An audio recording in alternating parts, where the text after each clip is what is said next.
welcome to Widow Too Soon. This is Michelle Bader Ebersole. I'm not with Mark. Tina came to visit him, so he is busy right now. But I'm excited because I do have a special guest. Next week, I'll get into what's been happening. It kind of feels funny by myself, so I'll do that when Mark is back. But I'm super, super excited about a guest that has been a friend of the show, a friend of myself, for a couple of years. We have Lanaea Webb sitting here with me. She is from Montana, and I recently got to meet her in person. She came to our Widows Retreat, and she actually got to stay at my house one night. So it was very fun to meet her. And when I heard her share her story in person with all the widows, well, before that, I'd already wanted her to be on the podcast, but once I heard it in person, it was even more powerful. I really wanted you guys to meet her. There's a lot of things that makes her story unique. She is the youngest widow we've ever interviewed on this show. And so I'm going to go ahead and let Lanaea tell us a little bit about herself. So Lanaea, first of all, thank you for being here. I know it can be nerve-wracking to be on a podcast, so I really appreciate you being here. So I'd love if you could tell us your story, how you met your husband, and then what life has been like since then. So it's actually a really cute story how I met my husband. I love telling it. It like makes me happy. Good memories.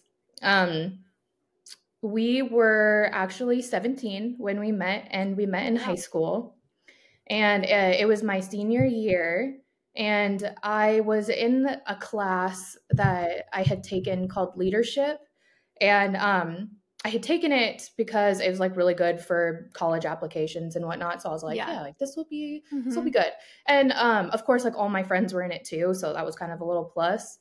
Well, I was there for like the first half of the year. And then our school always does, I don't know how other schools work, but like we always do like at the new year, kids can transfer in to that class or other classes like as you need to.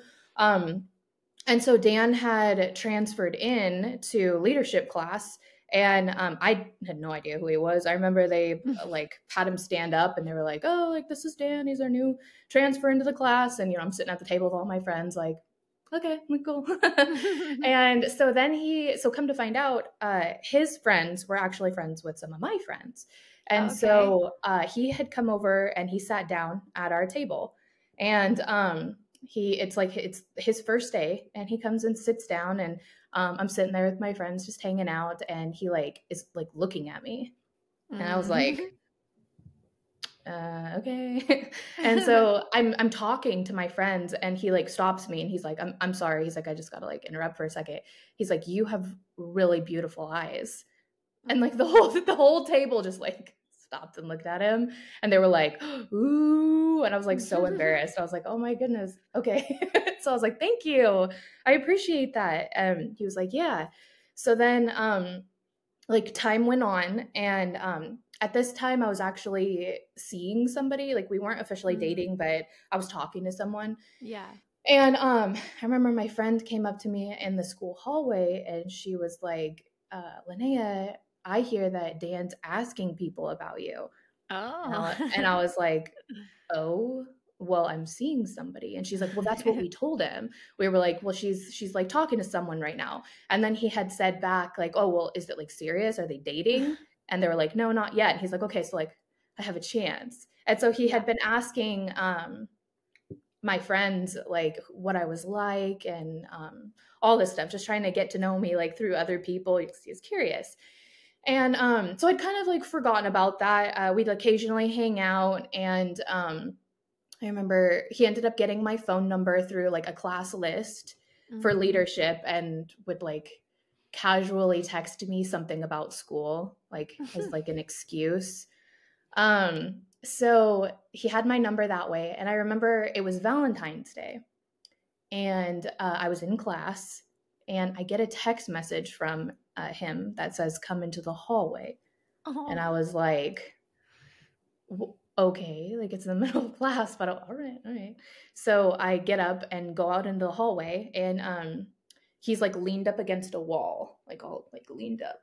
And I come walking out, and I was like, what's up? and he goes, well, I just want you to know, like, you've piqued my interest. Oh. He's like, I think that you are an extremely interesting girl, and I really want to get to know you better. However, I was told you are seeing somebody, but I heard it wasn't official. And he goes, so this is me. I'm tossing my hat into the ring, is what he Oh, said. Yeah. so So I was cute. like, I mean, and I'm like the 17-year-old high school girl, like, Right. oh, okay, like, sure.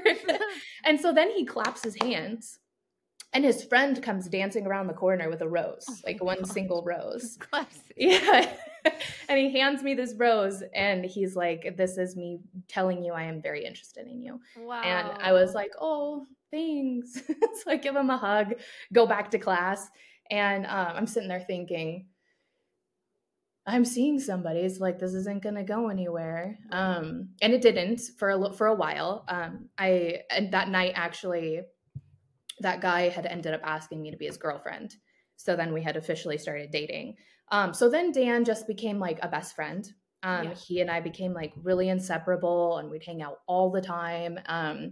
And I'd tell him everything, and he'd tell me deep things. And he just became such a very important part of my life, and our friendship was like very dear to me. Mm. Um, and then some things had happened with my family, where I was going through a really hard time, and I was just really struggling, and he was there for me through it all, like, consistently, Mm. and just would always give such encouraging words, and he was just so loving towards me. And I then realized that, like, I had feelings for him, so I ended things with the other dude that I was with, and I decided, like, I wanted to see where things go with him. So then we started dating from there, and we Wow. were together ever since. And yeah, we had just graduated high school when we became official. Oh, So wow. And then yeah. how long did you date before you got married? We dated 6 years Oh, wow. before we got married. Yeah. So Oh, we got wow. married when I was 25, and we were together a total of 9 years. Okay. Yeah. Well, tell me about your wedding. What was it like? It was beautiful. It was in Mm. Spokane, and we had a really big venue, and all my family came. Actually, it was funny because my whole family came for this. They all live in California, and they bought plane tickets to come. Um, and my brother was in charge of picking them up at the airport, Mm. and he forgot Oh, that the no. time was that the wedding was supposed to start at 5. He thought it was Uh-huh. 6, so he took Oh, them no. to like, out to eat or something. And Oh, my so goodness. we're literally all lined up, ready to go, Uh-huh. and we're waiting on my family, and we're like, where are they? I call my brother. I'm like, where are you? He's like, oh, we're eating. I was like, what? What? My Oh wedding's my starting. gosh! Like, yeah, I was like, everybody is sitting here, and he's like, I thought it was at 5, and I was like, or 6, and I was like, no. So my family ended up being late. They still made it. We held off for an Yeah. hour. Those Oh, poor wow. guests. It was hot. They Yeah. all sat there. It was awful. I was so mad at my brother, but it's now a funny story. I sit kind of back and laugh at it. But Yeah. the day ended up being really beautiful. And then after we were married, we had like a quick reception, and then he and I went straight to the airport for our honeymoon, and we left for our Oh. honeymoon at 9 o'clock p.m. Oh, So wow. And where did you go? we went to the Caribbean. We went to Oh, a cruise. It was a nice. 7-day cruise, and it was a cruise around the Caribbean. It was so much fun. That's nice. And so then you come back from your honeymoon. What's your life like? What were you guys doing for work? Like, what was your life as newlyweds? I was a nanny Okay. for 2 little girls and 2 little boys, and he was working hotel security at the biggest Mm. hotel in Spokane, downtown Spokane.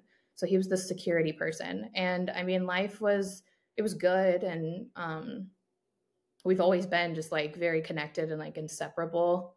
Yeah. And so our bond just continued to go from there, and yeah, things were good. However, we did and this kind of like plays a part into how we ended up moving to Montana, but we uh, decided we didn't want to stay in a big town. We wanted to end up like Mm-hmm. raising a family in a small town, and his dream was to move to Montana too. Okay. Um, so we were kind of like tossing ideas about that for a while, but yeah. Oh, nice. So then tell us about how he eventually passed away. So the story is long, so That's bear okay. with We me. have time. All right, and I'm going to go through all the details. Yeah. I would say probably the best place to start is I had always had this fear my entire life growing up since I can remember this being a fear since I was little, that I would lose my husband or Wow. significant other. Like legit, it was a fear. Like I Oh, sat and would freak out about it, and I'd be like, I'd watch movies about someone losing their spouse, and I'd be like, no, mm-hmm. like that's not gonna be me. Like I keep like, mm-mm. Like it freaked me Wow. out. So I actually did a little pact with myself about it where I Uh-huh. told myself in high school I was never going to date anybody who was a police officer, a fireman, someone going into the military, anybody who had because like a dangerous job. I was Yeah. like, no, like that will not be me. Mm-hmm. So I'm gonna make sure that that doesn't Yeah. happen.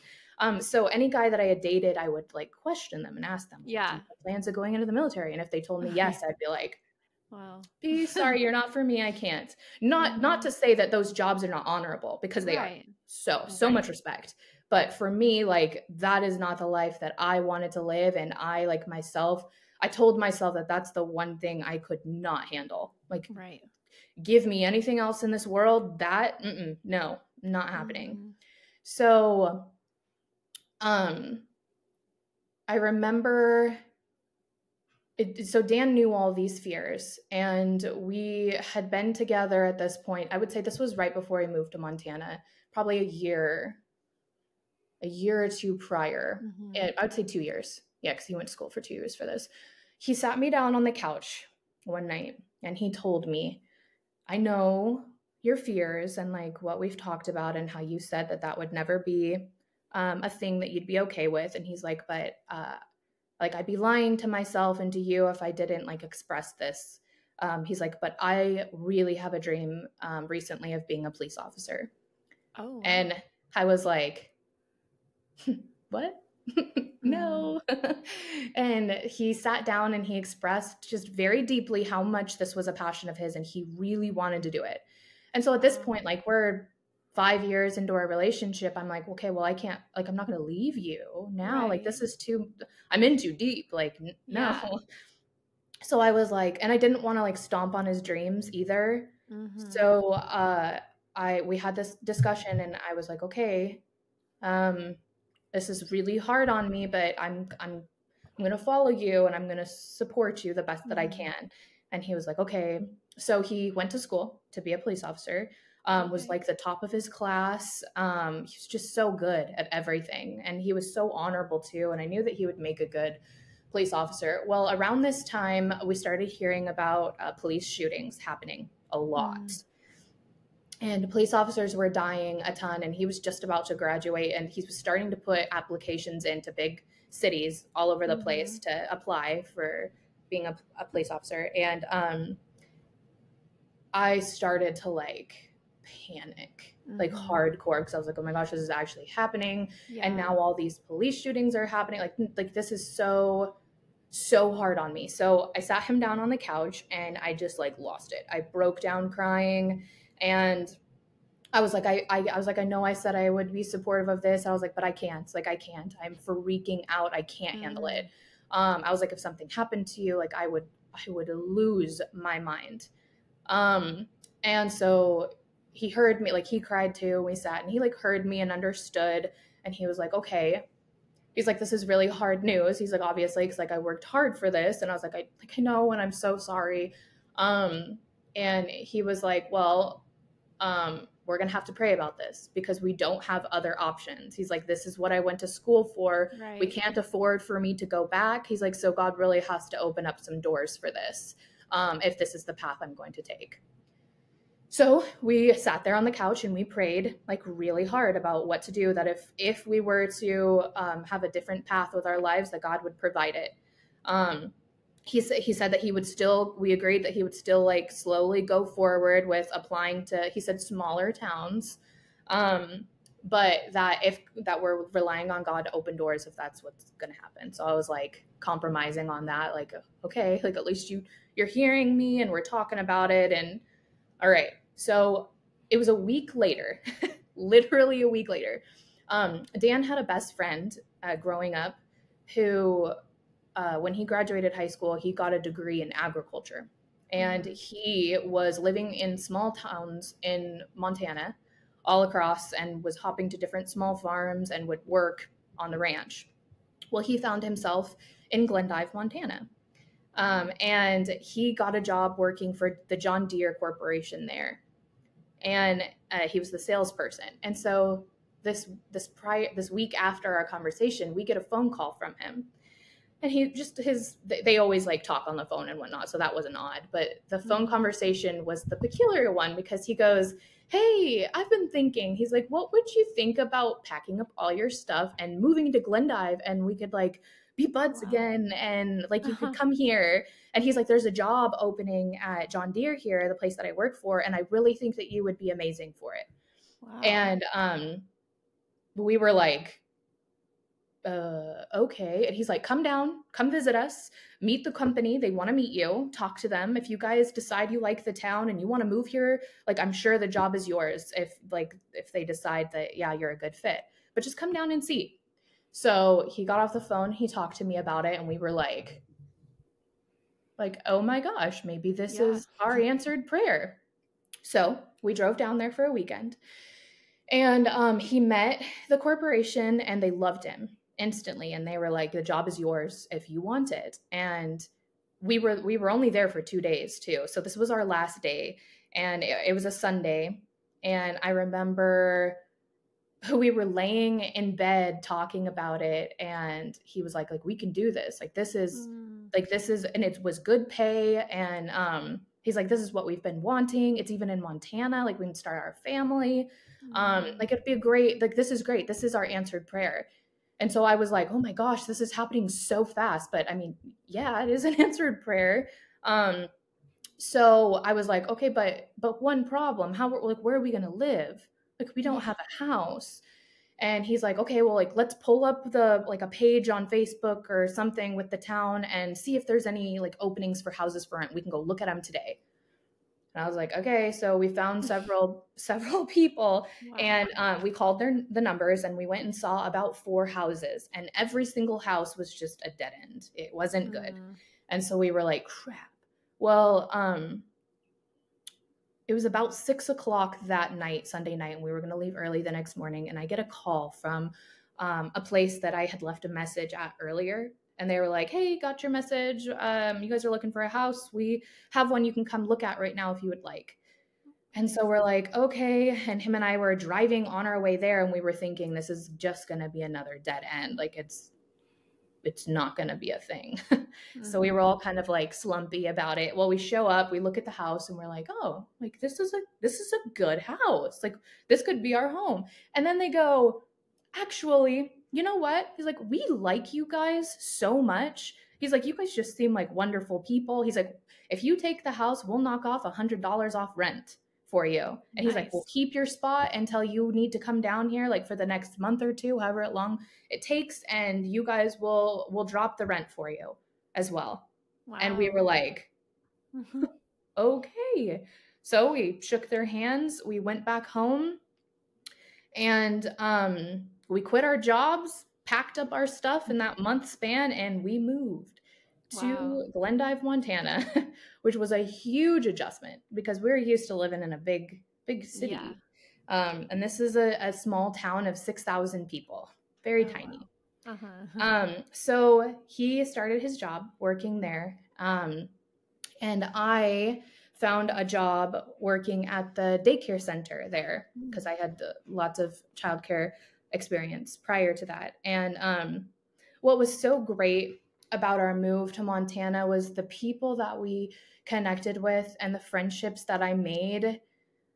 Oh my gosh, totally a God thing, wholeheartedly, because these people became like family to me, and everybody was just so supportive, and the connections were just so beautiful and deep, something I wouldn't have gotten in Spokane. Don't get me wrong, love my friends in Spokane, and there's wonderful Yeah. people there. But like the aspect of the small community, just like coming together and everyone just being so supportive, like that was something that we didn't have.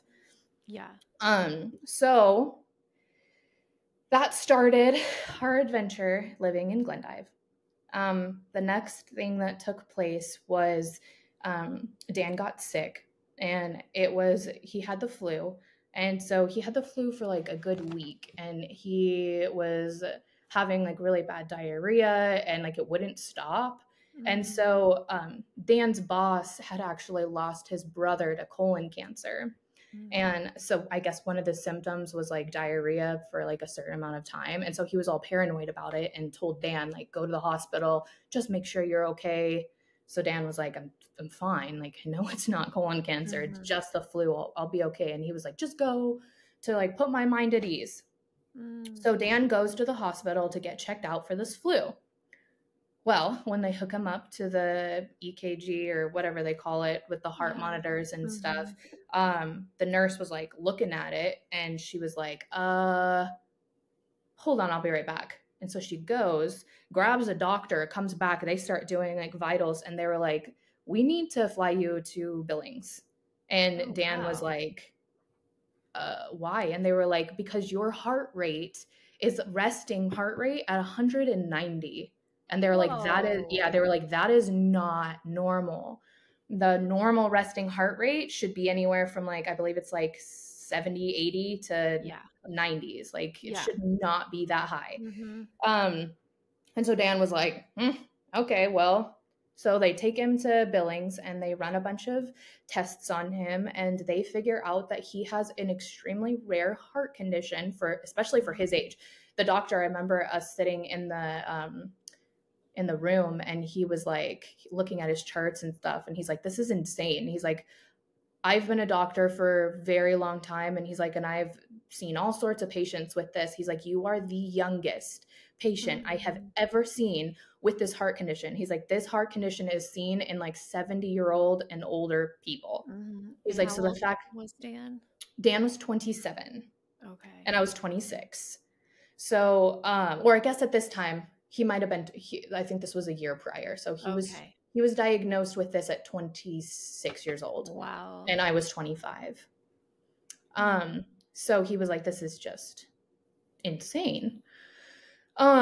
So he gave us like a game plan, and he's like, we're going to put you on these heart meds. And eventually what I have planned is I'm going to shock your heart back into rhythm, and we're going to do surgery on you, and we're going to get you all good. So we were like, okay. So for a while he was on these meds, and he did like a bunch of stress tests, and finally it was time for his appointment. He went in, they put him under, and they shocked his heart back into rhythm. And they told him that his heart was fine now, to go on living his life as normal, that there should be no more complications, at least until he's older. If it comes back, like sometimes they said it comes back, but it shouldn't until he's older. And so they sent us on our way. So, and they had also said to us that they were going to start taking him off his medication because he didn't need to be on it anymore. So we were like, great, because he was like, I don't want to be on this medication for the rest of my life. Like that was something he was really upset about. So when they had told him, we're going to take you off this, he was like, sweet. So he did like a gradual, like they did a gradual thing to take him off of it, to slowly back out of it. Well, he was good for about 6 months. And then his heart went back into AFib again. Okay. And he went up to the hospital, and they did his tests, and his heart was back up to almost 200 resting heart rate. And so Dan was like really, really upset about it. And he ended up going to church that night. It was a Wednesday night, and it was like they do like a Sunday and Wednesday kind of like service for people who can't always make it on Sundays. And Dan would go to both. And so he went to this church service, and at this church service, they were talking about healing.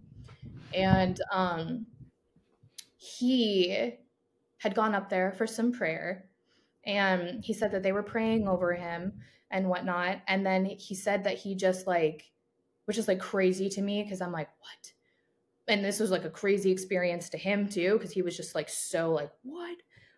He ended up like falling down on the ground and was like laying on his back.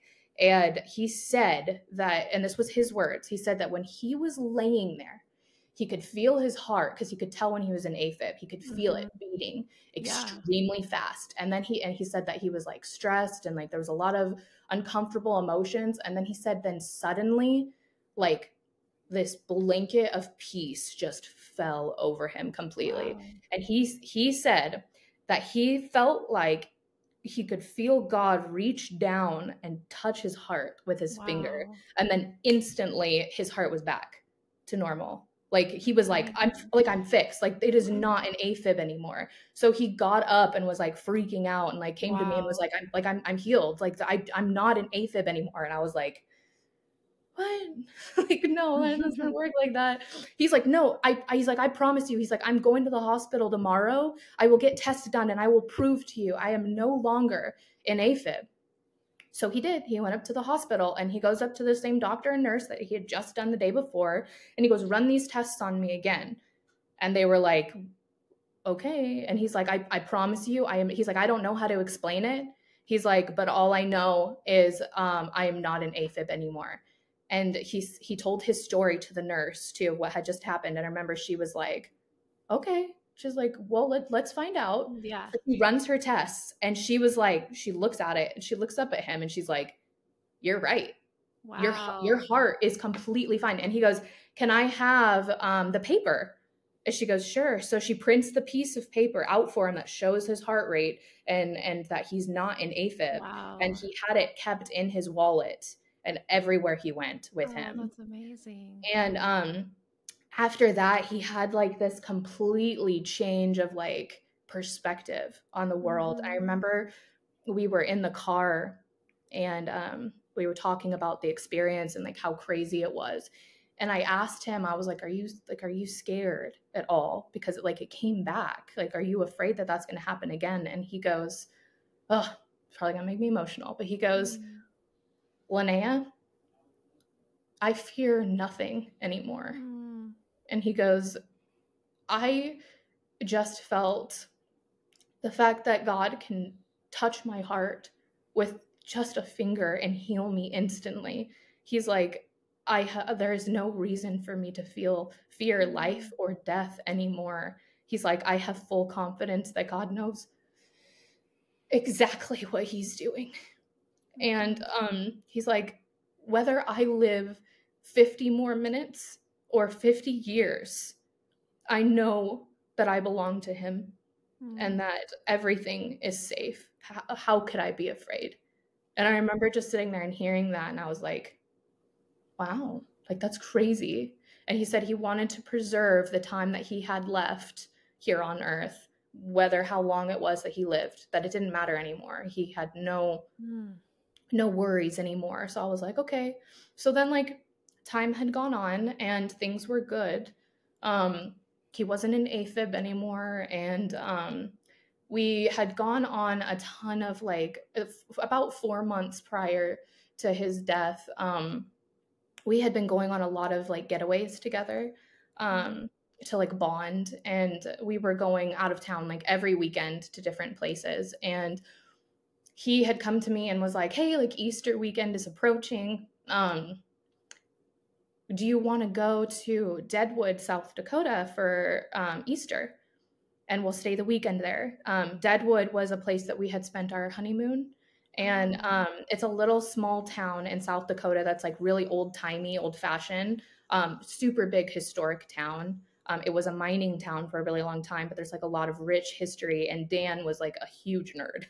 So he loved the rich history. It was like a kid at Christmas for him. So I was like, yeah, like we can totally go there. Like that sounds fun. So he gets us a hotel in the heart of Deadwood. And we pack up our stuff and we head, I believe it was, Friday night. Friday morning, we head to Deadwood. It's a 4-hour drive from Glendive. And Dan and I really loved car rides together. One of the best things we ever did was our little road trips, because he and I connected on a way that we were able to get really deep and talk about like so much stuff. And I loved that about our relationship, because like I'm a really deep person. So it was nice to have that with him. I remember on our way there, Dan was really into C.S. Lewis.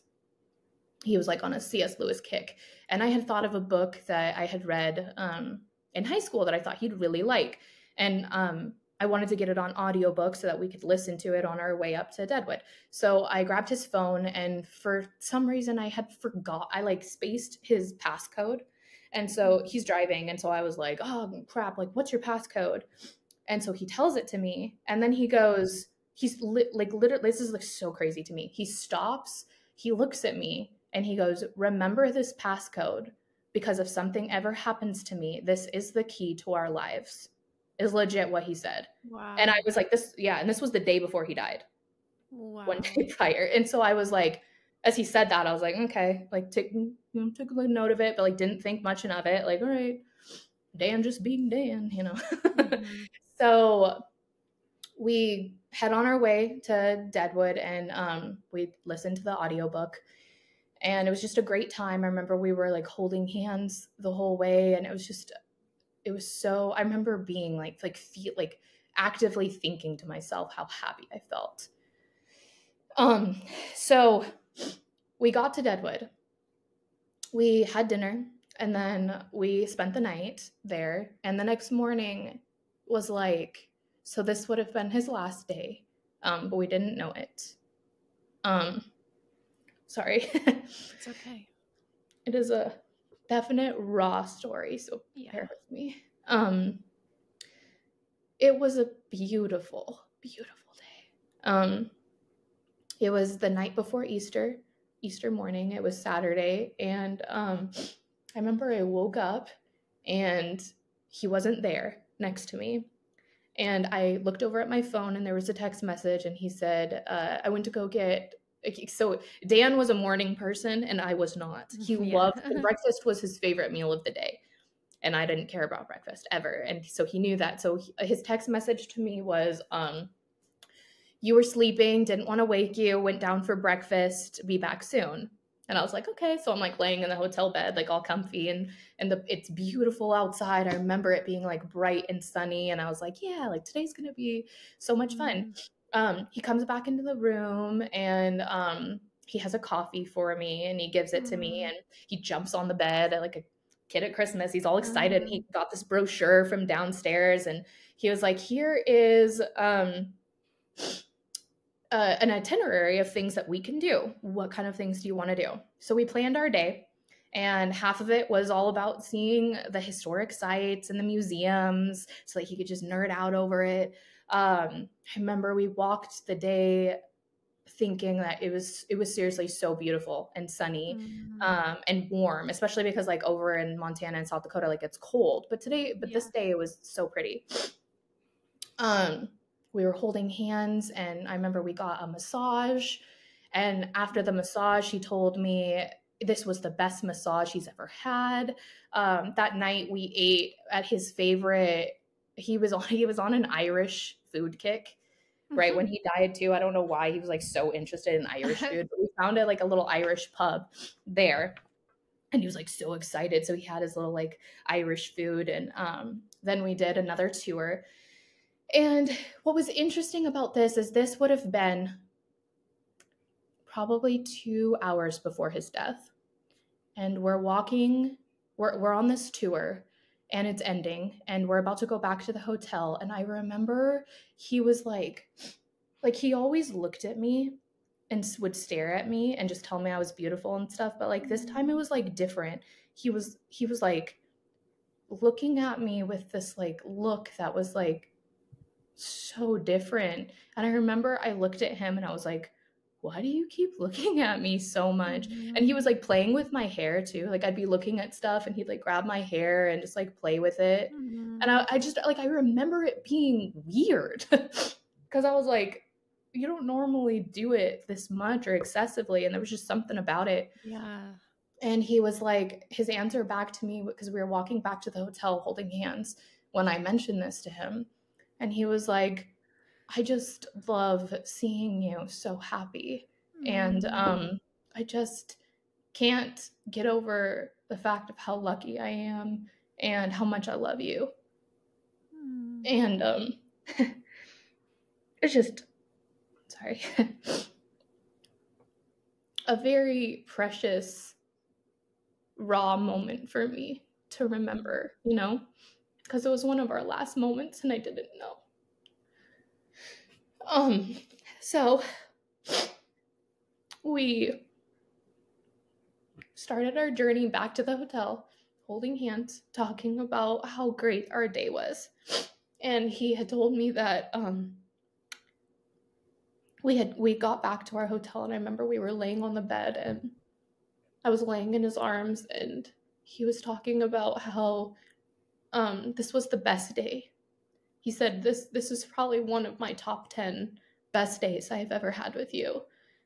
He's like, it was literally perfect from the moment we woke up to the moment now. And so then we went to go take a shower. And I remember looking at the clock too, right before we went into the bathroom, and the clock read 10:44.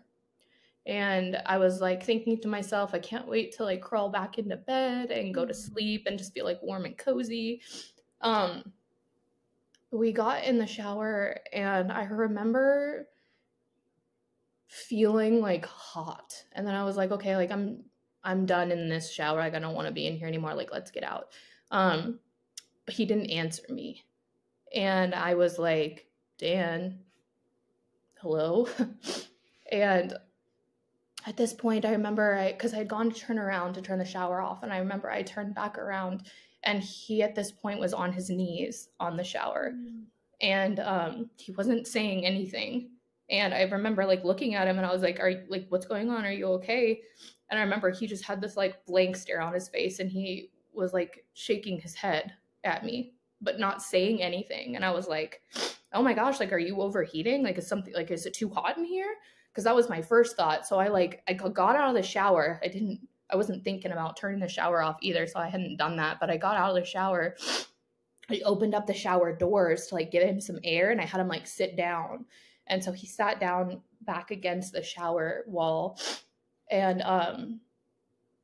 he still wasn't answering me or talking. And I turned on the water on the sink, and I was like going like this to him, like trying to get air in. I remember I opened up the bathroom door to get like more air in, and I turned the water to cold, like a little bit colder, so it wasn't so hot.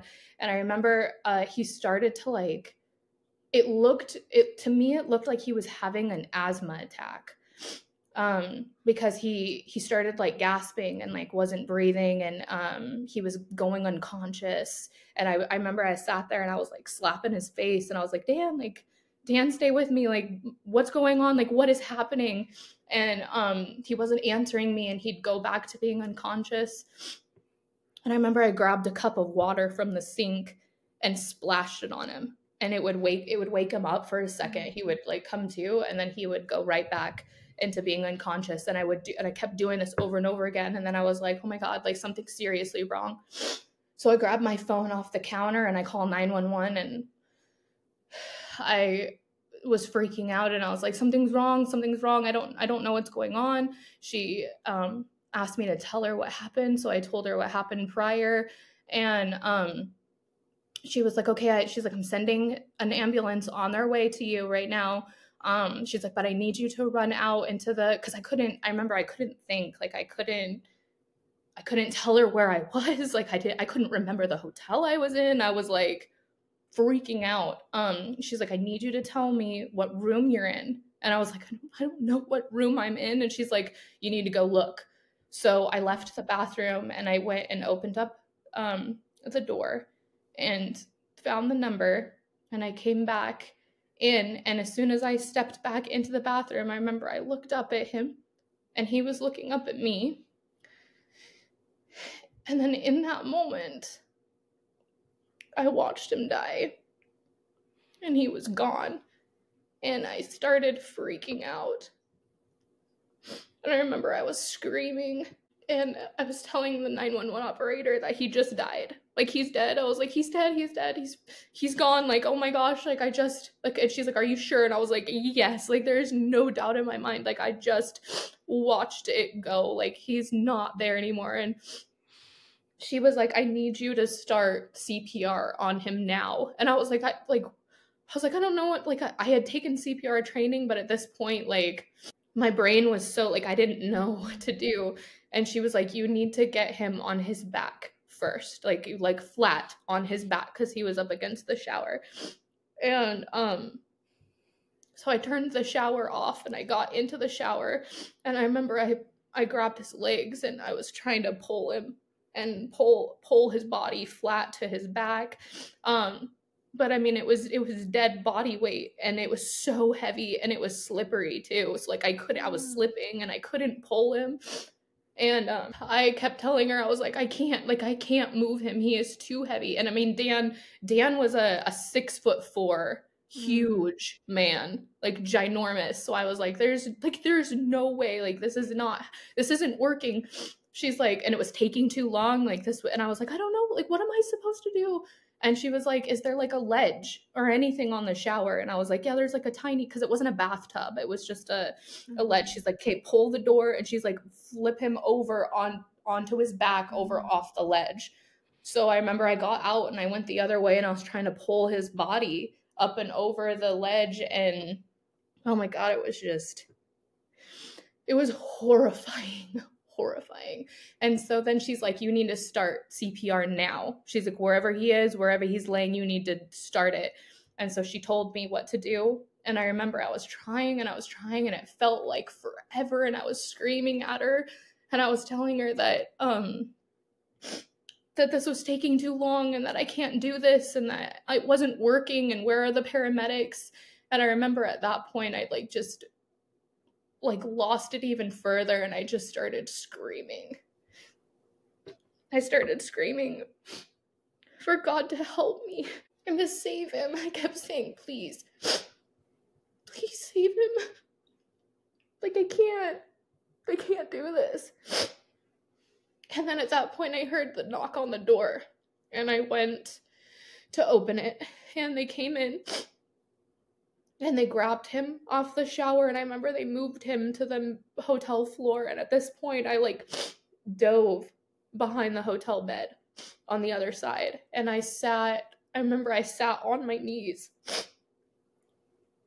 at the bed, freaking out, because what was happening to me is, I felt, first of all, when, going back into the bathroom, the moment Dan died, it was an experience I can't even begin to explain, because the amount of fear and evil and horror that filled the room in that second was insane.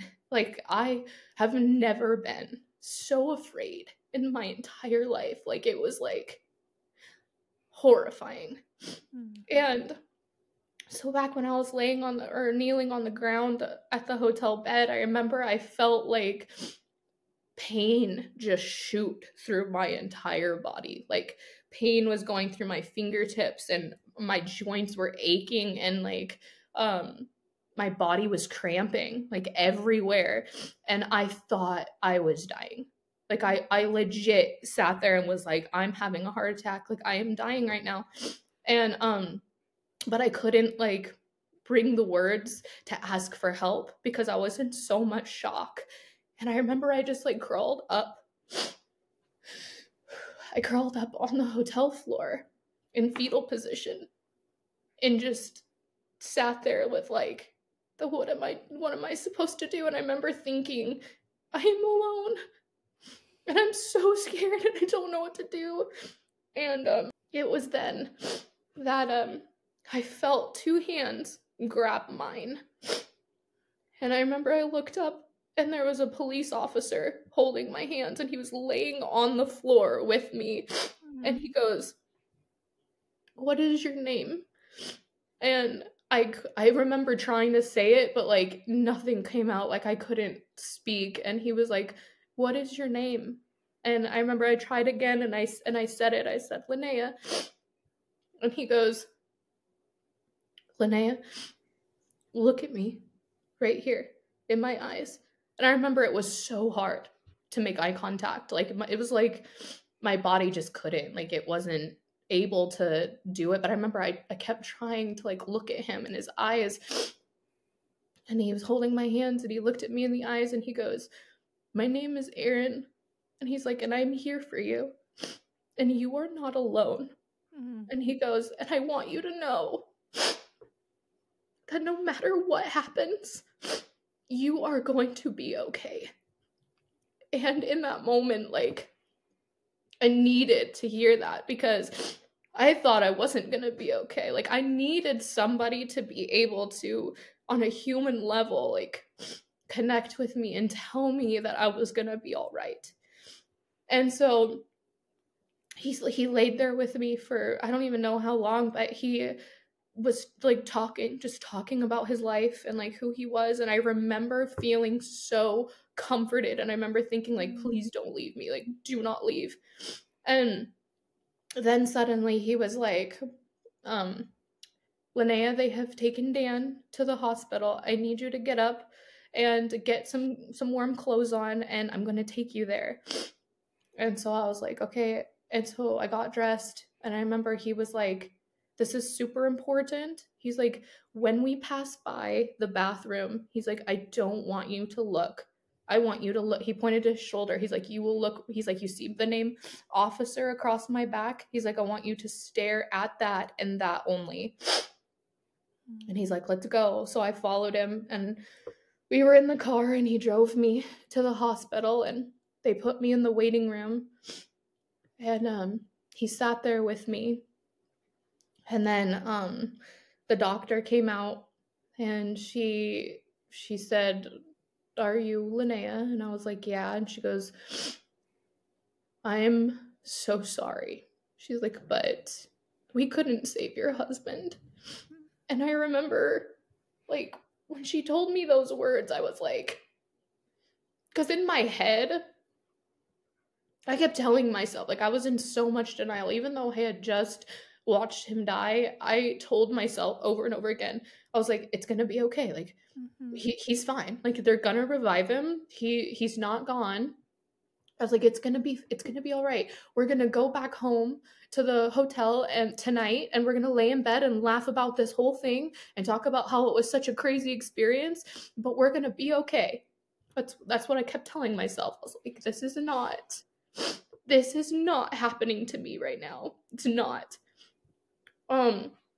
So when she told me that, I was like, no. And I feel so bad about this too, because I yelled at her, and I was like, "No, he's not dead." I was like, you're gonna go back in there, and you're gonna keep trying, because he's gonna come back. And I remember the look on her face too. She just stood there looking at me in silence and said nothing. And she goes, "I'm so sorry. We did all we could. There is no going back in there." And then at that point, I remember I just like, I lost it. And I fell on the ground, and I remember I started throwing up, and they handed me a garbage can. And then I remember the police officer came over and put his arms around me. And he was like, "Can we take her to a room, please?" And they were like, "Yeah, sure." So they brought me back to this room, and I sat in this chair. And I remember someone popped up on his radio saying that he needed to go, or there was something. And at this point, they had called somebody on my phone. One of my recent contacts just happened to be one of my closest friends and my boss at work, to come and get me. So she was driving as fast as she could on her way to come and get me, but I was going to be left here in this, this hospital room all by myself. And I remember the officer saying, I'm going to stay with this girl for as long as I can. And I remember he legit pulled up a chair and sat there with me. And I wasn't like really answering back because I couldn't. Like I was just like in a daze. But I remember he just sat there and like talked and talked and talked and talked about everything. I remember his entire life story and how he grew up on a farm and would just for probably about 2 hours out of the 4, because it takes 4 hours to get to Deadwood from where we were. And then finally he said to me, he's like, I'm so sorry, I wish I could stay longer, but I have to go now. And I remember thinking like, no, like you can't leave me. And so then he left and a nurse came in and she was like, hi, I was just wondering if you would like some heated blankets. And I was like, and I remember I just like nodded my head and I was like, yeah. And so she came in and she wrapped me up in these warm blankets, and she would sit and talk to me for a bit, and then she would walk out and come back. And I remember then she came in and she sat down with me, and she took my hand and she goes, have you told his mom and dad? And I was like, no, like this just happened. Like, no, I have not. And then like that hit me too, because I was like, oh my gosh, I have to tell his mom and dad. Like that is also gonna happen. Like oh my gosh, how am I going to do that? I can't do that. And I remember I just started sobbing and was like, how am I gonna do this? How am I gonna do this? And she goes, Lanaea, it's just funny that all of this, like, I'll say the same thing. They go, you're not alone. I am here with you, and I will be here with you while you make this phone call, and I will hold your hand the entire way.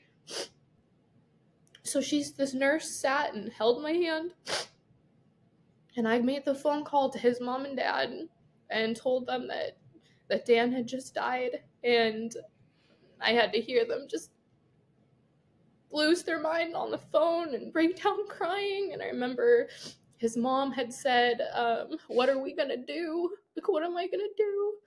And it was probably the hardest thing I've ever had to do. And my heart just not only broke for what I was going through, but then his mom and dad. And then I thought about his brother and his entire family and his best friend. And oh my gosh, it was horrible. So then at that point, the nurse had to go.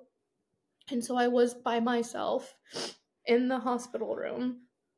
And I remember that being one of the worst experiences of my entire life. Because I remember just staring at the hospital wall blankly, just like, and all of these emotions were just like hitting me, and I couldn't like handle them, and I didn't know how to handle them. And so it was horrible. I remember I called my friend who was on her way, and I was like, where are you? Like, I can't do this. I need you to hurry up. Like, I can't be here any longer. And she was like, I know, I'm trying. Like, I'm driving as fast as I can.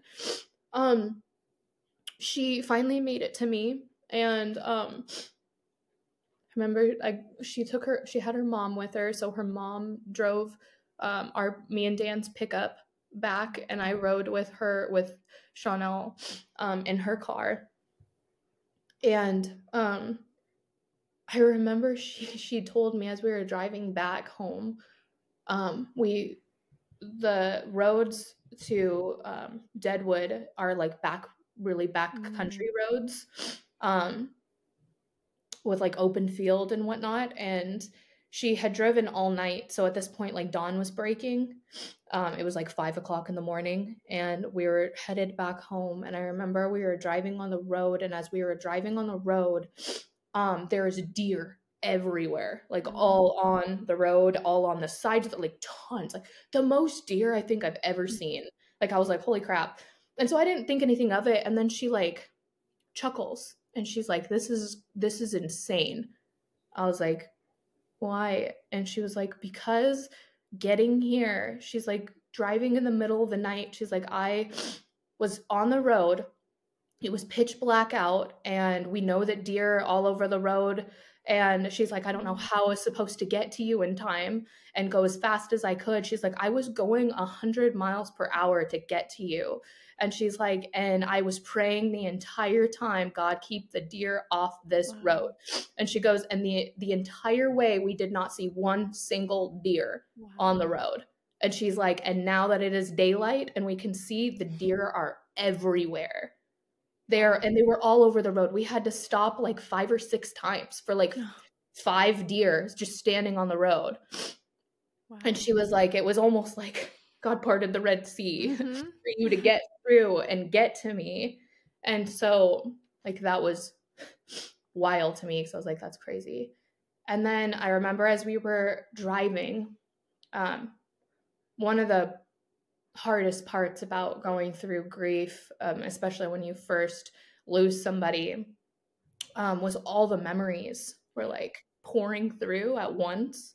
Like I was being bombarded with like so much stuff. And then the memory of him telling me about his passcode entered into my head.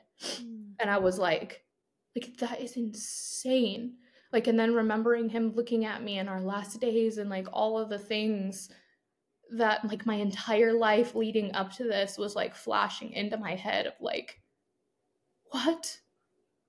Like it was insane. And I was in so much shock with that too. Cause I was like, that isn't the, like, what?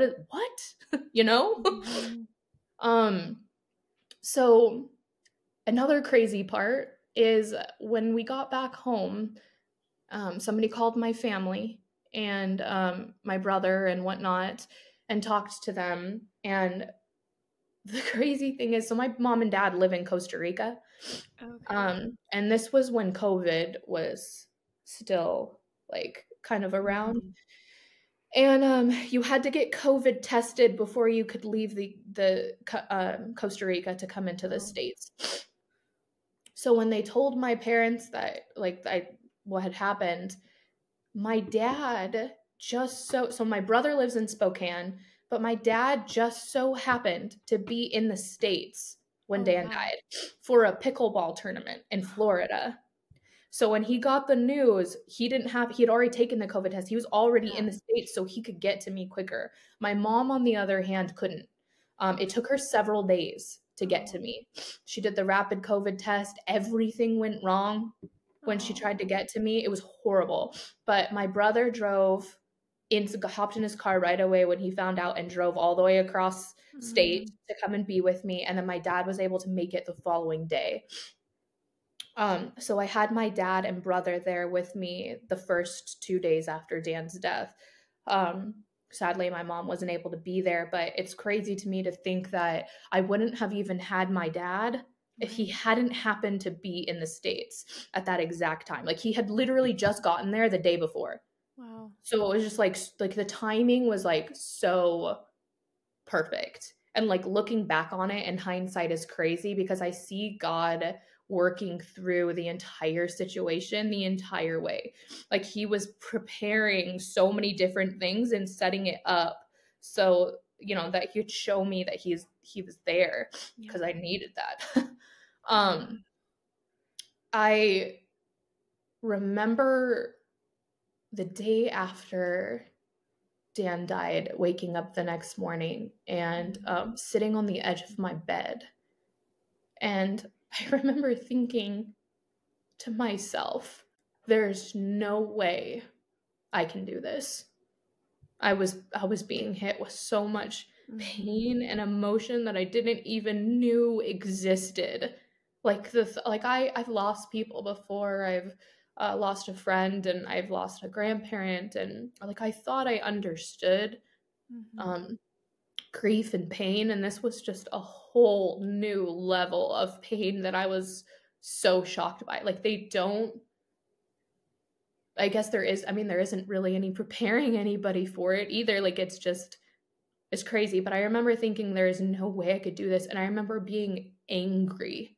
I was angry at God because I was like, "Why would you do this to me?" Like, especially in that way, like, I was alone, I was far away from home, like, I was there when he died, like, this was horrible, and I was mad, and I couldn't understand, and so that was super hard on me in the beginning, and in that moment, I remember feeling so upset and sorry for myself and angry about the entire thing, and in a split second, I, like, changed my mood and was like it, like, almost became, like, a stubborn, fiery, like, part of me that just kind of, like, settled in and was like, "You know what?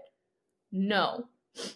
I remember thinking, you are not going to let this ruin you, and you are going to get back up off the ground, and you are going to fight your way through this."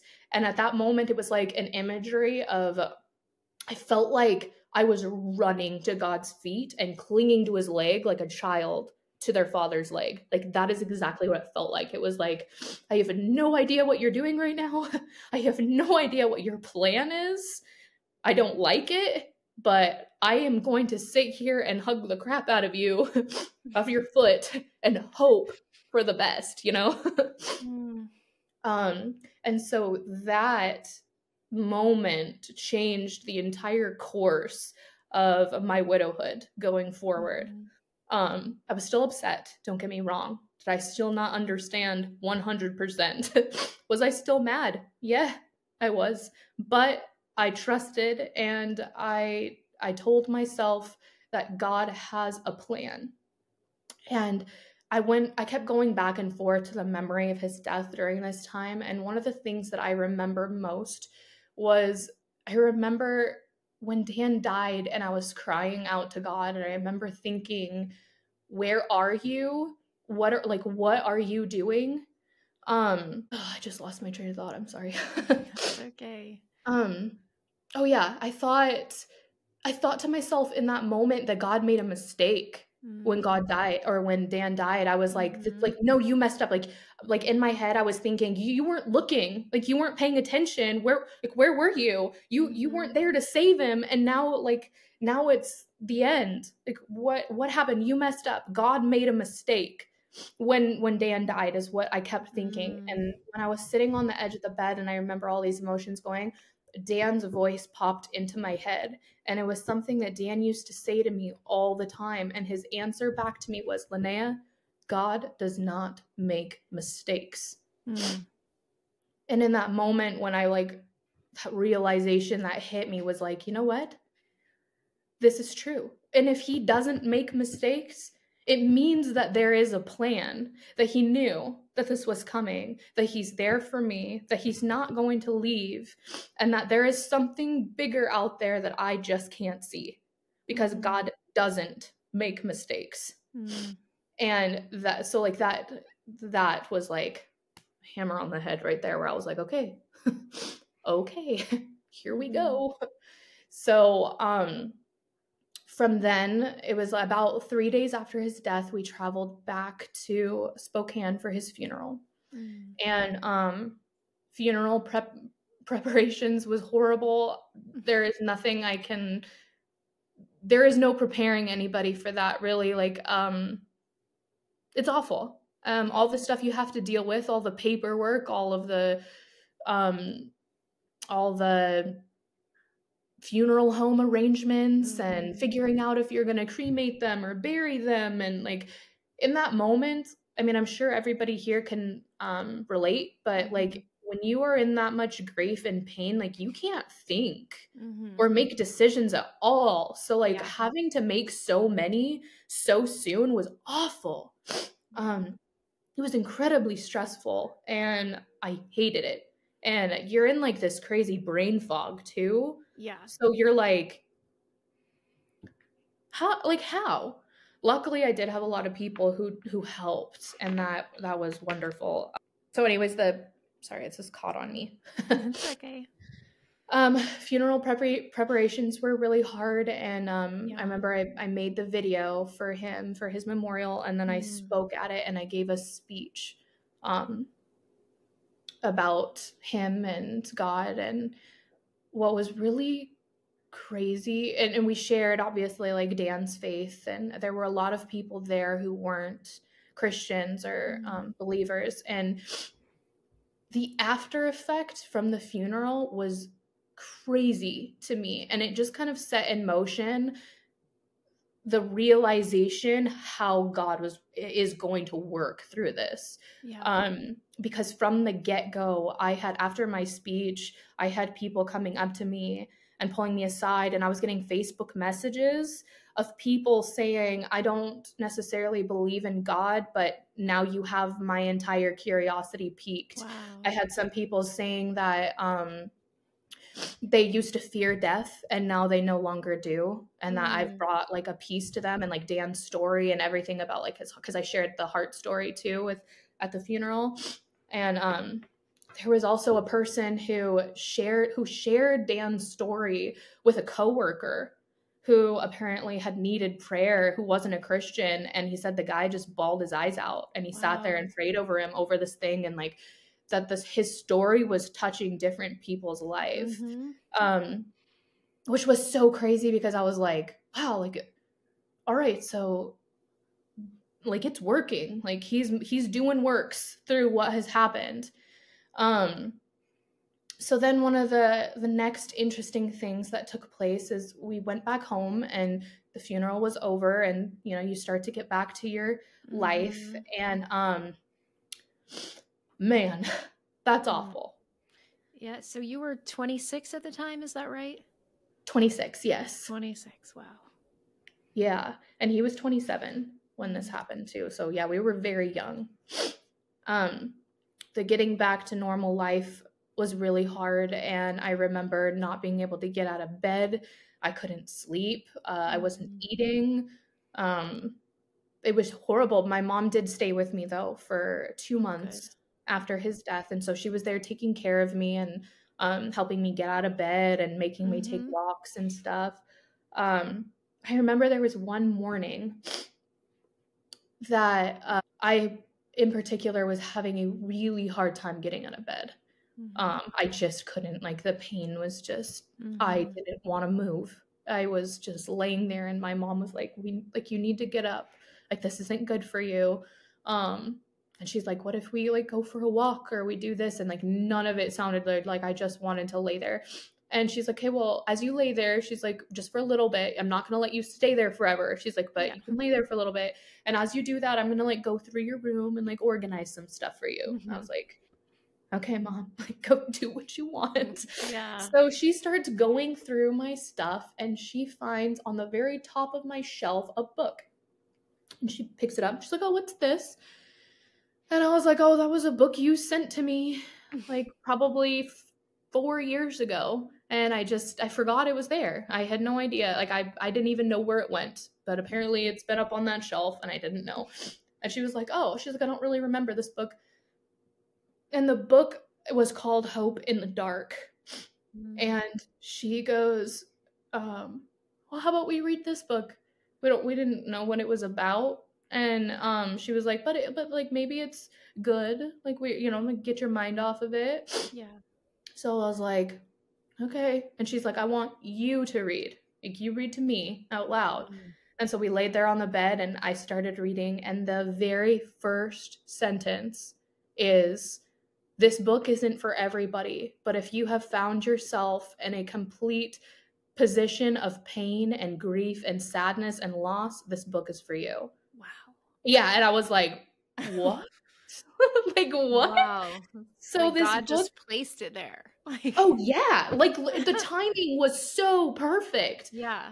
He used my mom like Yeah. essentially as a vessel to send this book to me years ago, knowing that it would take place and work perfectly in this moment for me to read exactly when I needed it. Wow. So we continued to read this book, and oh my gosh, like I just sobbed, because the book was about someone who has gone through grief and loss and how God is still present and there for you. And it goes through, like, it takes you through all these verses and chapters in the Bible of hard times that people have been through, and things where they've lost someone. Like it talked about Job, and and how Job was faithful through the whole thing and how God was there. It was just such comfort because to me, it was like God was showing me in these little areas, like, I'm right here. I'm right here. Like, I am, like, I did, like, this happened, but I'm here. Yes. You're not alone. And so that was just peace to me. Lots of comfort through that aspect. And then one of the next crazy things was, I was having really bad night terrors after Dan died, where I was reliving the death over and over again, and I couldn't sleep. And I was, my mom said I would wake her in the middle of the night, shaking her, screaming Dan's name, saying, wake up, wake up, wake up. And she'd have to slap me awake and be like, you're okay. And I'd just be like it was horrible. And I was so afraid of these dreams. And some of them I would remember, and then they would follow with me through the entire day. Like, it was so awful. And I just wasn't sleeping, and it was just bad. So I remember one night, I was crying myself to sleep, and I just couldn't. And so I opened up my Facebook page, and I went on to the page, and I had typed into the church page that I needed prayer, that somebody to please pray for me because I just was not okay. And in that moment, I got tons of people commenting saying, we're here, we're praying for you, right? And I remember I was like laying on my phone, like reading this, and then the next thing I knew, I woke up and it was morning. And I was like, oh my gosh, like, I slept through the entire night. Nothing. And I didn't even have a dream. No dreams, no nothing. It was just a peaceful, solid sleep, and I was out. It was crazy. And so I woke up, and I looked on my Facebook page again, and I saw a quote that somebody had posted that said, pay attention to the love notes that God sends you throughout the day through other people, because God puts on other people's hearts love and to do certain things for other people that can, like, that he knows are hurting, to help someone else. And so I was like, okay, like, sweet. So then as I went on through my day that day, I was having a hard time because I had just, what was it? I had done something at the bank that had closed Dan's account, and it was really hard. And I remember I broke down and was at work and just like had to step away because I was just losing my mind.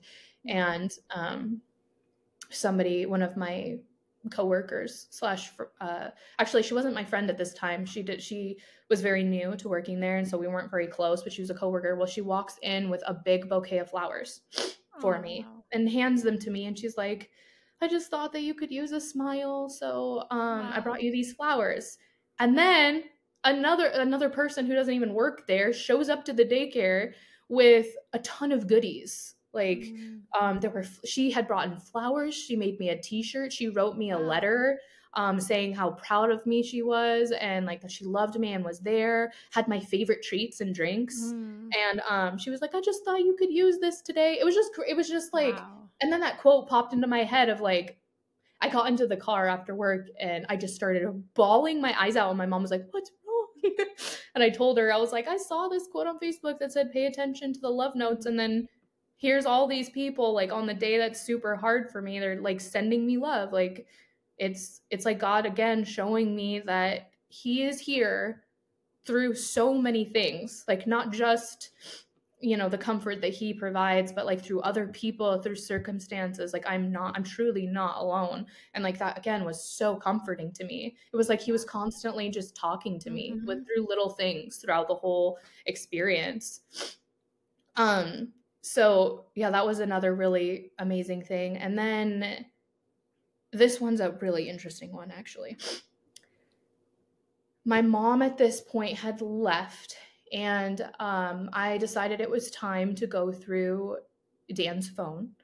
And so I loved to go through his chats with people because I loved hearing his voice through talking. Like, I could I could read what he was saying and hear it, and it was comforting to me.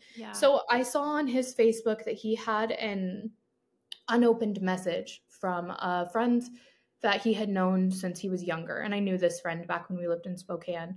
So I read through their conversation, and in the conversation, the guy is talking to Dan about some troubles he has in his life and how he is unsure of God and is struggling in his faith.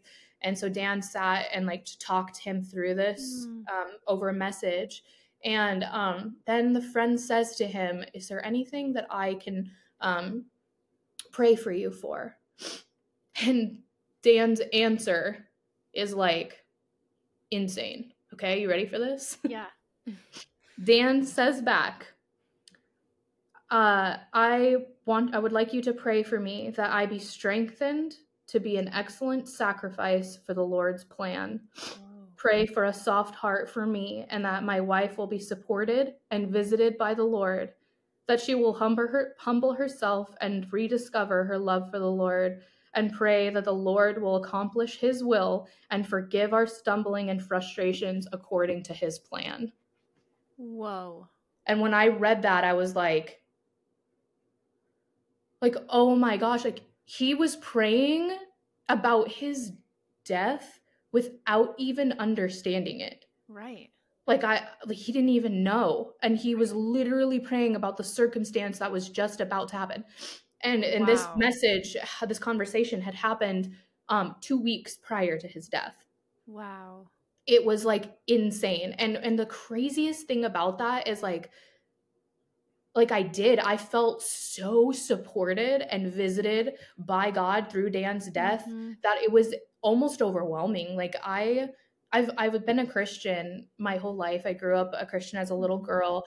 And I've always believed in God, and I've seen him work in many ways. But after Dan died, I have never been so sure that God exists until now. Like now it's like there is no doubt in my mind because of how I felt through it. It was like this immense peace that like even though I was grieving and like dying on the inside, it was like I was being hugged and loved through my pain. Like I can't even describe it. Like the comfort that I felt was amazing. So then like to read that of like that I would be visited and supported by him, it was like, oh my gosh.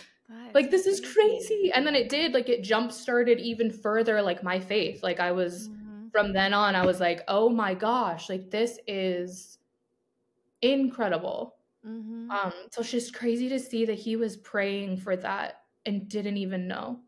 Yeah. It's just wild to me. Wow. Oh, yeah. You have quite the story. And the biggest theme that I see is that God was with you, like in very tangible ways. And that you were able to see that. Like, I think he's with all of us, but sometimes we don't stop to see it. And you were able to see all these ways and share them with us. And it's absolutely incredible. You know, here you are. How long has it been now since he passed away? 2.5 years. 2.5 years. And you're like this amazingly beautiful woman, inside and out, confident in who you are, confident in your faith, you know, and like you were talking about his life and like how other people, you know, you could start to see how it's helping other people. Well, now you're in front of hundreds more, like right now with this podcast, and his life is continuing to change other people's lives because of your faith and your willingness to be like, okay, God, like, I don't understand this, but I'm going to cling to you. And I think that's such a beautiful picture that you painted about like hugging Jesus' feet and like just how you were just willing to be there. And I'm so proud of you. Like, I want to tell you that, like, I'm so proud of you watching your story. You are, I think you are the youngest widow I've ever even talked to. Just to see that you could have used this to get bitter. You could have like all of these things, but instead here you are sharing your story, which is hard to do. You know, it's deeply personal, but I am so proud of you for being able to share this for the world. And I'm so excited about the lives that I believe this is going to touch, from you being willing to be open. And it's just amazing. Like, I'd only heard like 1/10 of your story. So that was all new to me, all of that. And it's really it's painful, but it's beautiful to see where God was and is in this. So now, 2.5 years later, tell me what life is like for you now, kind of like what your grief is like, and like just what's your daily life like now? Now I'm doing so well. And this is one of the things that I guess that I'm proud of myself for is that early on in my grief, when I chose to fight, it was the best decision I ever made. Mm-hmm.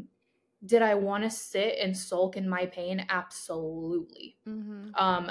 It was, and I will tell you, it is hard to pick yourself up off the ground when you are dying like that. It is hard to make choices for yourself to help you for the long run. It is hard to make yourself get up and go for a walk and to force yourself into situations that are uncomfortable because you know it's good for your healing. So I had told myself early on that I was going to fight, and I told myself that there was a future me out there whose happiness depends on the now, on what everything I do So now. good. That future me literally is out there waiting for me. Like their happiness cannot happen without the hard work I do. And so when I visualized that and was like, I'm going to bring that back and I'm going to provide a future happiness for myself that I deserve regardless of what I went through, that was such a huge kicker for me, because it made me realize what was so important in that moment, and that fighting was so important.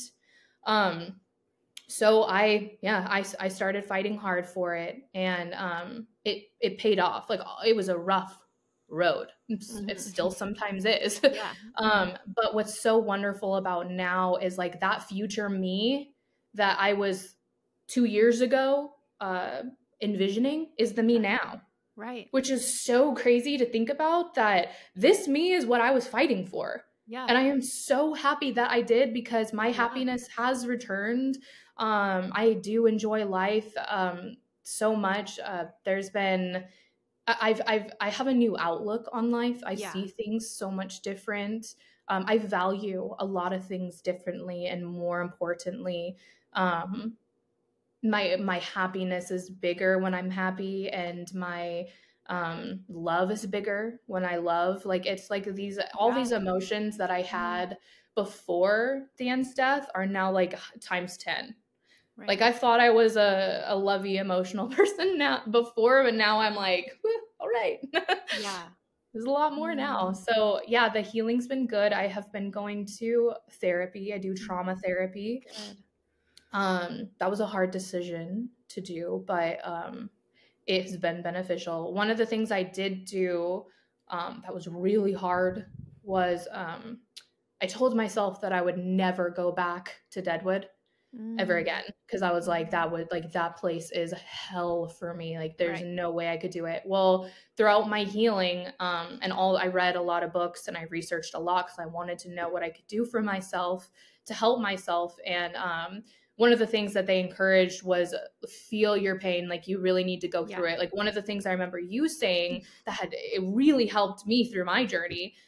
Because when I started listening to you, I was a brand new widow. So it was like, you guys were a huge influence on my recovery as well. But I remember one of the things that you had said was, what you can heal, you can feel, or what you can feel, you can heal. Yeah, exactly. Is that what it is? Yep. Okay.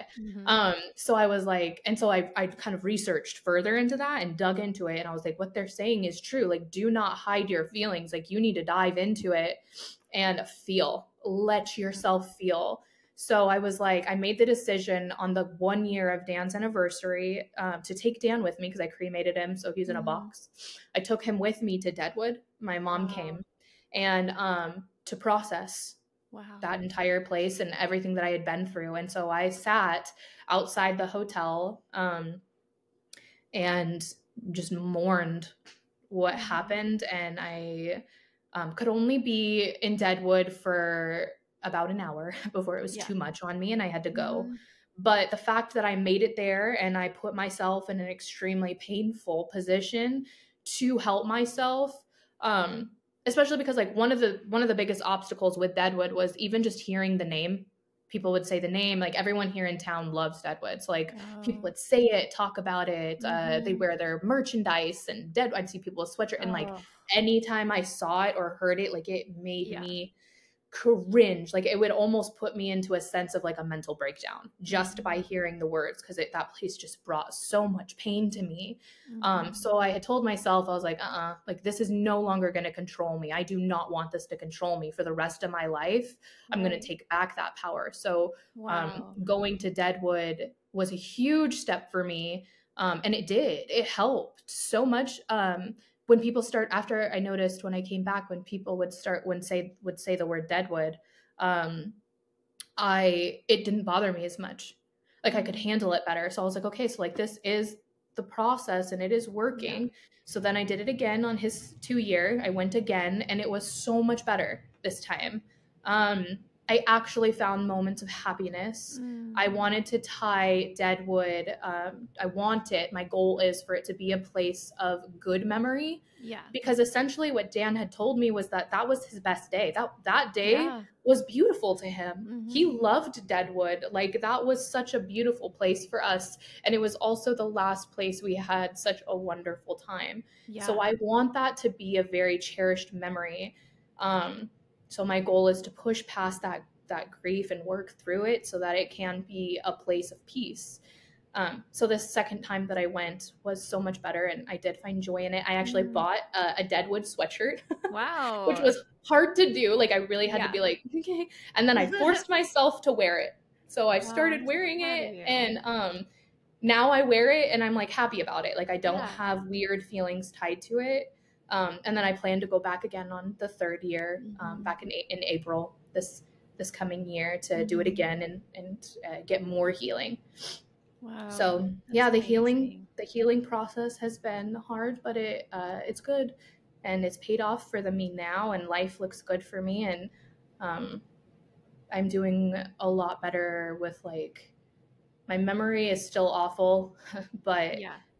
it is doing better. I think honestly the most important part is the joy has come Yes. back, and that Yes. is such a relief. Yes. Huge relief. When you live without it and you don't think, like one of my big passions, I just visited a new widow a few days ago. It's been like a month and she's in that awful place. And I'm like, it's going to get better. Like the joy will come back. Like it's not going to feel like this forever. And I love what you're saying. You're giving such good advice because maybe there's people who are fearing a certain, their husband died in a certain way or their wife and they haven't faced it like you are. And I think that's amazing and that's beautiful and that's really great advice. So what would you say has been the most challenging part about being widowed? Oh man. Um there's a lot. Mm-hmm. A There. lot more than I would have ever thought. Yeah. My heart goes out to widows now, like so deeply, because my Yes. gosh, this is a horrible experience. A lot of the stuff that hold on, let me look through my notes here to make sure I don't forget anything for Mm-hmm. the challenges. Okay, so like I guess one of the main ones would be PTSD. I Oh yeah. struggle with really rough PTSD. Sometimes it comes out. If I still have night terrors, I do still struggle with that. It's better. It's better, Yeah. but I do still have that. There are a lot of sounds and even smells and just a lot of different things that trigger the PTSD, that Mm-hmm. send me into. I have been sent into many panic attacks. Oh Um, wow. that was another thing, is I had never experienced anxiety Yeah. before. I was always like, I mean, obviously I feel like everybody experiences situational anxiety. Right. Like you get anxious about certain things in life, like that happens. But this anxiety was like completely different. Like and that was rough. Yeah. Because I was suddenly sent into a ball of like crazy. Like I Mm-hmm. was so stressed and paranoid about everything and anxious, and I could feel my heart going up. I'd have panic Yeah. attacks during the day. I had panic attacks in my sleep, which was Oh crazy. wow. I I didn't didn't know know that that was a was a thing. thing. Yeah. Um yeah, I was actually really glad I had a friend there when it happened, because I didn't know what was happening to me, and I was sleeping when it happened. She Oh woke wow. me because I was like hyperventilating and like breaking Wow. down. And I remember waking up to her like holding me, and it was dark, and I was like, I couldn't breathe. And I was like, I remember she had to get me like a glass of water. It was horrible. And so I was like, oh my gosh, you can have panic attacks in your sleep. Didn't know Wow. that. Yeah. So if anybody's out there who's had that, I'm so sorry. That's rough. Um, so anxiety was one of the biggest problems that I had. It's been hard to navigate. I still have anxiety to this day, but it is better. So if anybody wonders if the anxiety does get better, it does. Yeah. Especially from those like that, especially that first year. I would probably say the first year of my anxiety was just horrible. Yeah. So now it's like I have anxiety, but it's more level, I guess. Yeah. And they more come in waves now. Like my anxiety isn't Right. like a constant state of anxiety. And then another thing that I really struggled with, probably one of the hardest, was I went through an identity crisis. I really, really struggled with the idea of letting who I was before Dan died go, because there was a new me that was trying to be reborn and come out because of what I had been through and the trauma and the grief. Like it literally just rewrote everything about me. Not to say that there weren't very main characteristics that still stayed, like, yeah, but a lot of things were changing. I had a harder time with my emotions, and there were different things I struggled with like anger. I didn't really experience anger much before, and then it became a very ugly monster after Dan's death. Like I just really had a hard time with anger. That anger stage was pretty big. I didn't like the fact that I was changing because I just wanted it to be the same. I did not want it. And so I felt like I was holding on to it, like the old me with like a rope. And then I also felt like I had to be the old me for people to like me. Like I was so afraid that like me changing was going to ruin my friendships and like they wouldn't understand. And I learned that, my goodness, I should have been so delicate on myself for what I had been through. And I was so hard on myself. And I shamed my grief and my sadness. And anytime I was acting crazier than the normal, or I was having really big emotions I didn't know how to handle, or I was having grief waves, like I was very angry at myself for it because I just wanted to be better. And what I should have done was just embrace that part of me. And almost like give that part of me a huge hug, because I was doing the best that I could. Yes. And, applaud. Yeah. You do, like everybody out there, you're doing so much work right now. Like you should be so proud of yourself. Yeah. I feel like we're harder on ourselves than we should be. And For that was sure. huge on me. And then once I learned to embrace the new me that was trying to come out, and like just let go of all expectations I once had of myself, and learn to get to know this new me and love this new me, was a really big journey in itself. So I really had to go through that of learning to love what was becoming new, and that just because it was different, that the new me is different, does not at all mean that that's a bad thing. There's wonderful things that came from that. Like, yeah, I'm different and I'm new in different ways, but it's beautiful, honestly. So it took a lot for me to get there, and that was a hard place to reach. But let's see if there is. I love that you're like so self-aware. Like not a lot of people are, where you've like done the work, you've done the time, you like research things, you know what I mean? Like you're really trying. It's the people that they seem to never recover. It's because they don't take the first step. Yes, I completely agree. I mean, it does. The first step starts with you. It really does. You cannot just expect for you to get better. You really do have to do the hard work that it takes to get to a good place. Yeah. It's a What advice would you give to a new widow? Be gentle on yourself. Yeah, for sure. And another thing would be, it is completely okay. Whatever emotions come and whatever you are feeling, it's okay. Like, it is okay to be sad and to break down in the grocery store and to lose your mind and just like sob. It is okay to feel whatever emotions or hard thing you are going through. Mm-hmm. I feel like we like to tell ourselves that it's not okay, or that we have Right. to be good for other people, or we don't want to make other people uncomfortable. But honestly, what you went through was so awful and your grief is completely yours. Do not let anybody tell you how you are supposed to grieve and how long you are supposed to grieve.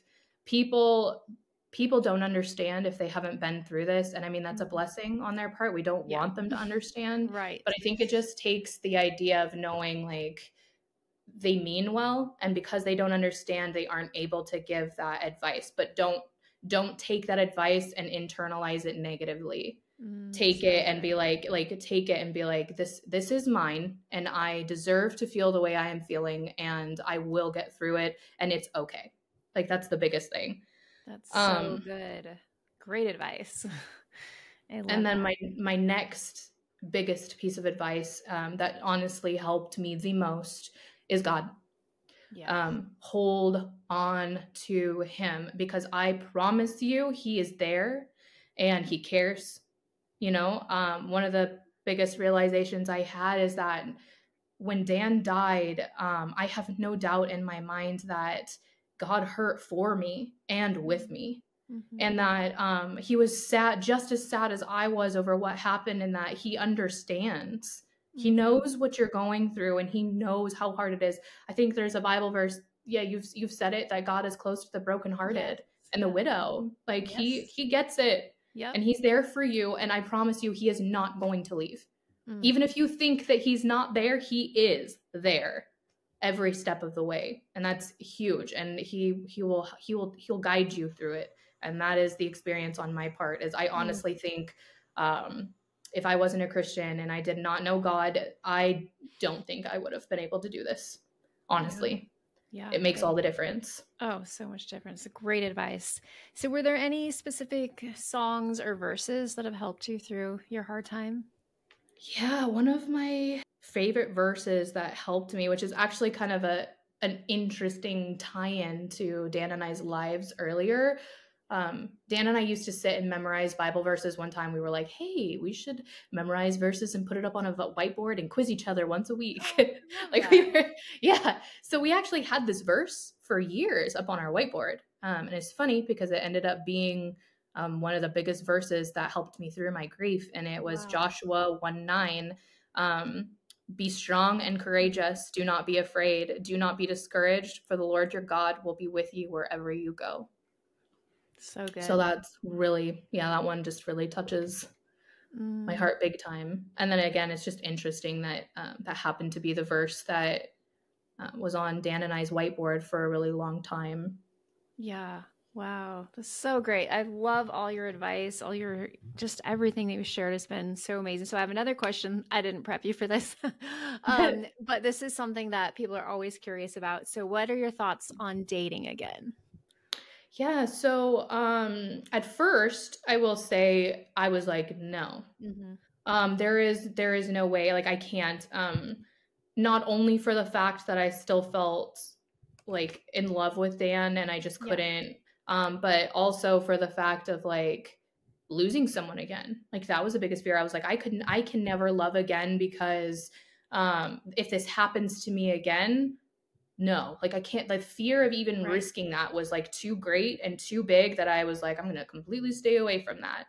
um but as time goes on, and also knowing Dan, I know that he would want happiness for me. I know that with all of his heart, that he would not want me Right. to live a life of sadness. And I know that he would want me to, because he always used to say to me, like, I know you're going to be a mom one day. Like, this is your dream. Like, Mm-hmm. that's what you want, the happy life thing. And I know that he would want me to go on in life and build that life for me. That just because he died doesn't mean my life has to die too. And I think that it would bring him so much joy to see Mm-hmm. me happy and living my life and whatnot. So I've made that a goal, that I will find that one Yeah. day. So yeah, That's I great. completely am open to that. That's awesome. Yeah. And everybody has different answers, and that's totally fine. Some people never want to date again. Some people do. And that's okay. Like for all the listeners, wherever you're at with that is totally fine. Just like with your grief, it's your own story, your own life. And so whether you want to date or not, that's totally a personal decision. I'm always just curious when I interview people what their thoughts are on that. What about, I'm just thinking of questions I never even asked you before, but like, have you had people say dumb things pretty much, like insensitive things, like maybe because you're young, or it's like, what has that been like for you? Oh yeah, definitely. I have had people come up to me and say, I remember one time it was actually really, really soon after Dan's death, and they came up to me and they put their hand on me and they were like, "How awful that it was that you found him." And was like, "Please do not remind me of that right now. Like, why would you bring that up?" And then another one was, someone said, "Too bad you didn't get to have children to remember him by." That's horrible. That was, yeah, that one I think cut the deepest, because I was already mourning that loss. We didn't get a chance to have kids, and that was our dream. And I begged for me to be pregnant when Dan had died. Like I prayed and prayed and was like, "Please let me be pregnant. Please, please, please." Like, and then when I wasn't, like, it was horrible. I had to grieve that, because I was like, big loss. You know, so then when that person said that, I was like, why would you say that to me? Like, that, it didn't need to hear that. I didn't need to think about that. Yeah. And then another one that gets me is, when people say, I've had someone say, it was actually on our way back from the widow's retreat. We were in the airport, and one of the workers was like, "So where are you guys traveling to?" And Erica and I were like, "Oh, we just got back from a widow's retreat." And she goes, "I completely understand. I just got divorced." Oh my Yeah, gosh. she goes, legit, her words were, "Death and divorce are the same pain. Hurts just as much." Yep. She's like, "So I get you, sisters." And she hugs us, and we were like, afterwards, we walked away, we looked at each other, we were like how, oh man, that was so infuriating. Like, don't get me wrong. I understand that divorce is hard, and there are many circumstances that are very like rough on that, but they're different. And I understand that it's also a loss. It is. You lost something too, but like, we can't get them back. It's not the same. And the journey is like way different. Yes. So that one is horrible. Like, she was trying to be like, "I get you, sisters. We're in the same club." I'm like, no, did you watch your husband die? Like, you're not even close to the same club. Yeah, don't get me started on that one. That bothers me. Yeah. Yes, there are very hard things, but to say to someone death and divorce are the same thing, they are not. They are completely different. So I'm sorry somebody said that. So anyways, thank you so much. I really enjoyed hearing your full story. It's very inspirational. And I'd like to close with prayer. So, God, I just thank you so much for Lanaea, and just thank you for her willingness to share and to be open. And God, I just want to thank you for the ways that you have surrounded her in her pain, and just that she was aware of it, and that she was able to share all of those with us today about all the ways that you were there. God, I just pray that you continue to bring her comfort, peace. We just pray for you to take away the anxiety. And I just thank you for all the people that you have put in her life and surrounded her with. And we just thank you for that. And we pray for all of our listeners too, that they will also find peace and joy and comfort. And we just thank you for this day. Amen. So if you liked this podcast, give us a little ping, 5 stars on Apple Podcasts or wherever you listen. If you have a couple extra minutes, you want to write a review, that's awesome. And we're always looking for more guests. So there is a form to fill out on the show notes if you're interested. And if you want a community, you can find us on Facebook, Widow Too Soon, also Instagram, all the places. And I guess I didn't ask you, Lanaea, was there anything else you wanted to say before I wrap it completely up? You're good? Nope, that's it. Okay, yeah. Well, thanks so much, and we will see you next time.